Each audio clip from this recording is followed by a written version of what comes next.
European nations had long established imperial colonies. The British in India, the French in Indochina, the Spanish in the Pacific and the Caribbean. In the 19th century, they turned their attention to Africa, carving it up. Eventually, only Liberia and Ethiopia were left as independent countries. Russia had even crossed the Bering Strait and established a foothold on the North American continent. It was in this competitive climate that the United States found itself. There were citizens who believed that if the U.S. did not join the land rush, it would lose out. What was the interest in expansion? There were three reasons. The most important was economic. During the Civil War, the U.S. had greatly increased its production of manufactured products, dictating a desire to find new markets abroad and a need for more raw materials. The second reason was military strength. Some believed that if the U.S. lacked powerful armed forces, it would not be able to defend its economic interests. The third reason was the belief in the racial superiority of Anglo-Saxons, white people of English descent, especially the British and their American cousins.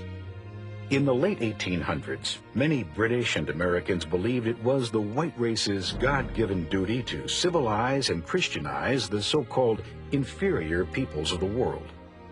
British writer Rudyard Kipling's poem, The White Man's Burden, appeared in McClure's magazine, romanticizing this idea. Take up the white man's burden, send for the best ye breed. Go, bind your sons to exile, to serve your captives' need, to wait in heavy harness on fluttered folk and wild, your new-caught, sullen peoples, half devil and half child. The expansionist philosophy was far from universal. A group of educators, writers, and social activists who called themselves anti-imperialists opposed expansion. They believed that imperialism was a threat to the American value system, that a democracy should not keep other countries in servitude.